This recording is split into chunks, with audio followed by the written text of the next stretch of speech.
Good day, everyone. Oh, good day. Today we have a review on the Iacobi's J8A asked for by Shadow. It's the only Swedish premium plane I haven't actually reviewed, and well, he wanted a review on it, so I thought, okay, I can do that. So Iacobi's J8A was, well, if you was around during Christmas when the event happened, I think it was win one battle at like rank 2 and you get this thing. It only came half spaded, so if you did get it during that time, then well, congrats to you. And it was a quick spade anyway. It took me 2 matches to spade the thing. And after that, I just started flying it just to get the mark of distinction. And I started to get used to the way the J8A is. And if you don't know what I mean by that, the J8A does fly slightly differently to a regular Gladiator. I don't know what it is about it, but it just feels a bit heavier. So obviously, I appear to have been invited to the squad. That's fine. I'll have to do that later.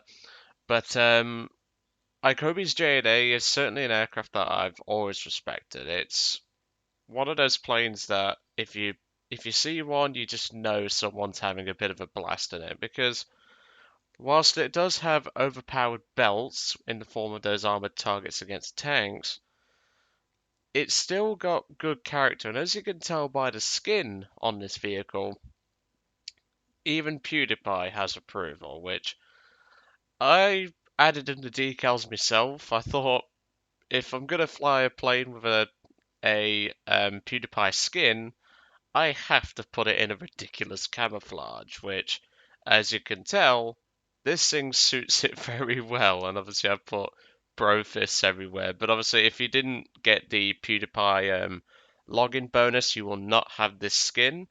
And I'll quickly show what the plane looks like without the skin on, which I kind of like it, although there are a few things that are unhistorical about it, like this skull and crossbones isn't meant to be there. But it's a nice aircraft, and obviously, as the usual tradition goes, if you haven't flown a regular J8A, fly the regular J8A, it's one of the reserve aircraft, you get it off the bat, and then see if you want the Iacobis just to add to your collection or to help get you started. Although, if you have a bit more money to spend in the game, you might as well just get the Morco Marine. The Morco Marine is one of my favorite aircraft. It really is an incredible plane. And a lot of people have watched both the first flight and a review, and that's why I never really did a video on Icobi's J8A until now because Shadow wanted me to do a review on it, so why the hell not? So as you can tell, it's exactly the same as a regular J8A. If I just move the Morco, because this is my lineup for where I keep all the premium stuff, as you can tell, both aircraft share the exact same stat card, they share the exact same performance, and both aircraft are exactly the same flight model wise and armament wise. They share the exact same model, so you don't need to worry about any differences. It's literally just a skin and premium bonuses, which, as you can tell, 150% research bonus and a 40% towards Lions. Now, that isn't great, but you've got to remember this is a rank 1 premium for 250 Golden Eagles. You're not exactly going to be getting thousands of matches out of it, now are you? If you need something to get you further, I'd highly recommend the Morco Marine, as I mentioned. But if you just want something fun, a little buzzbox to add to your collection if you didn't get it during Christmas last year, this thing is perfect for that. And at just 250 Golden Eagles, like most of the starter premiums, it really is a lot of fun, and I love the Iacobis. It's a lot of fun to have. Now, recommended belts. As you're going to notice, the belts are bugged, and they still are. I mean, it's been over a year now, and the 8mm are still bugged. Now, the defaults are okay. The universals are okay. The tracers are crap. The stealth's good. The ground targets is good, although a bit sparky sometimes. Armored, I'm going to come back to, is bugged, but I'll mention that shortly. Air targets is kind of poor, but if you're fighting Japanese aircraft, they tend to work pretty well. It's about the armored targets.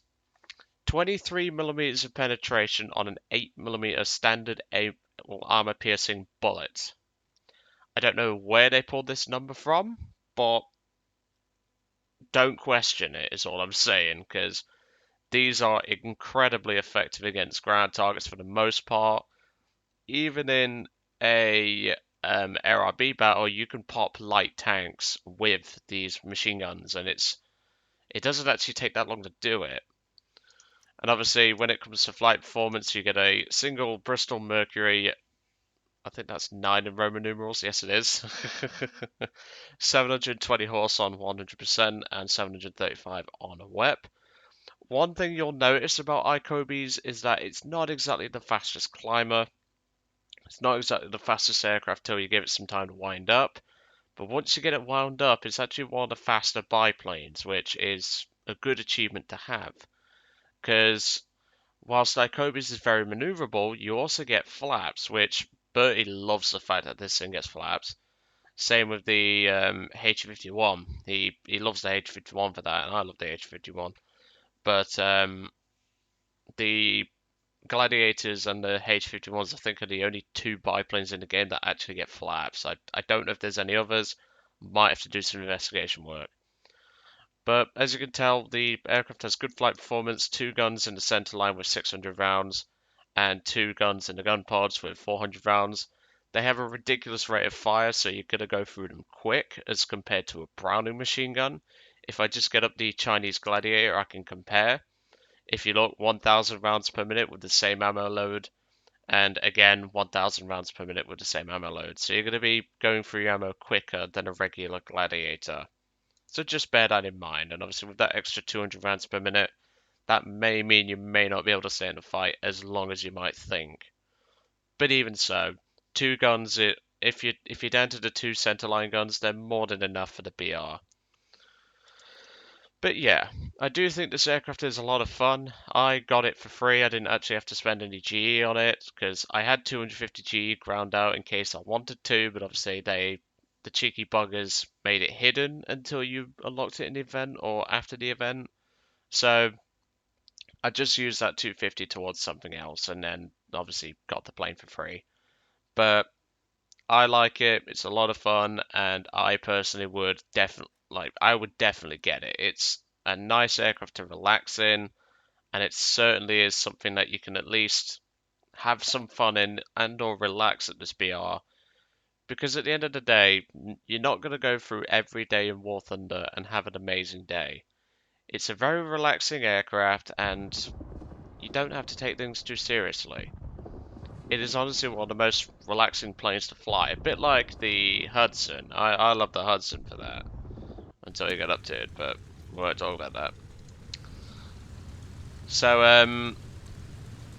obviously when it comes to low speed acceleration and takeoff, as you can tell, it's a bit of a dog. This thing really does take a while to get going. Now you can take off at ridiculously low airspeed like that J8A just demonstrated, but I tend to get up to about 90 miles an hour, 95, and then I get airborne because, well, I like to just have that little bit of extra speed to start me off with. Now, we do spend most of the match climbing, so there's not actually that much gameplay in this battle because, well, the game just ends that quickly. And as you can tell, this is a mixed battle. Well, my team is British, Sweden, Russia, German, and I think the US are involved as well. Yes, they are.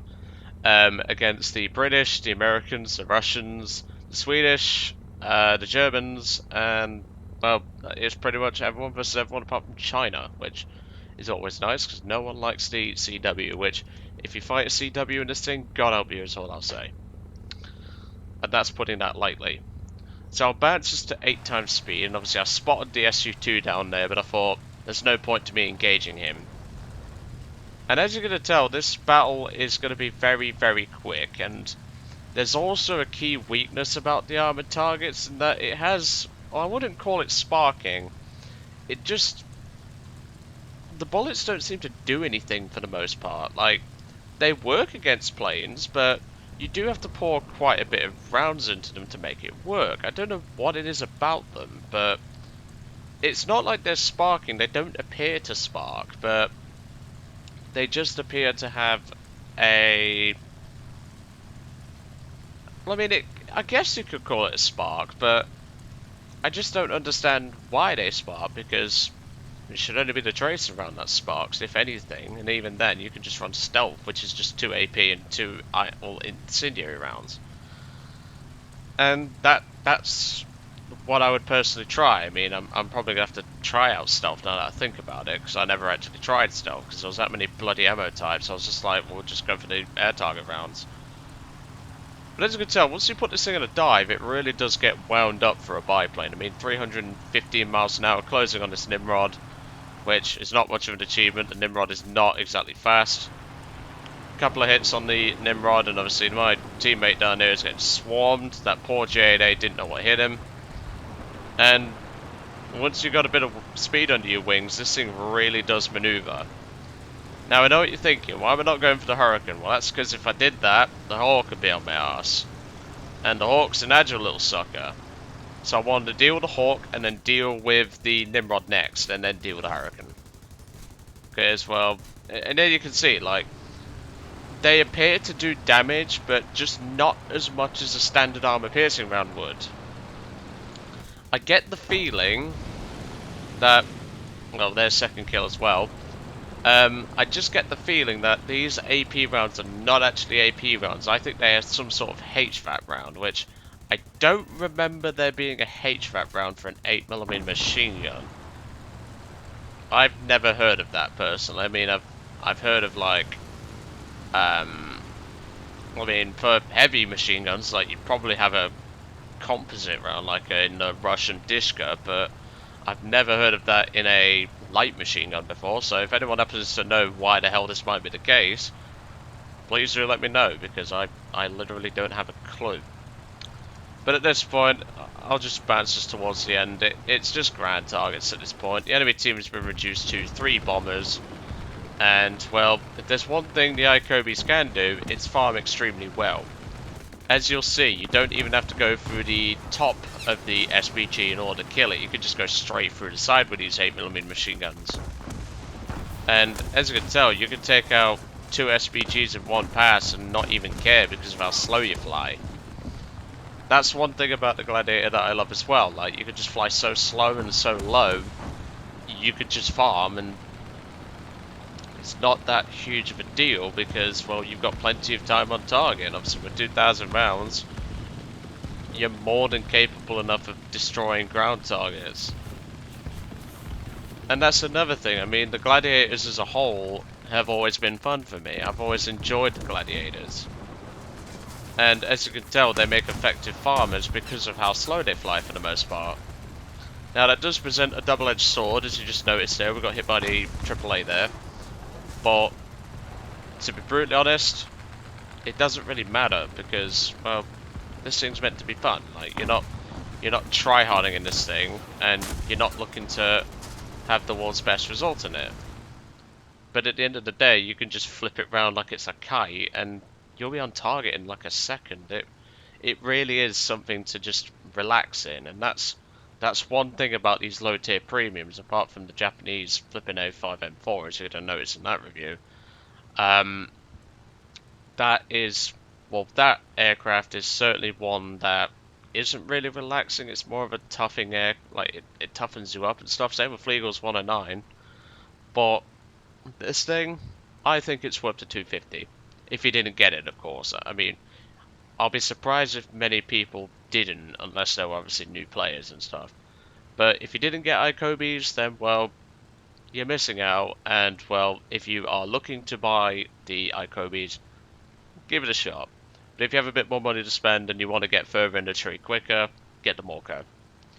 And make sure to look at my review for that. But anyway, I'm going to let you guys off. I hope you enjoyed today's review on Iacobi's J8A, and I will see you all on the next one.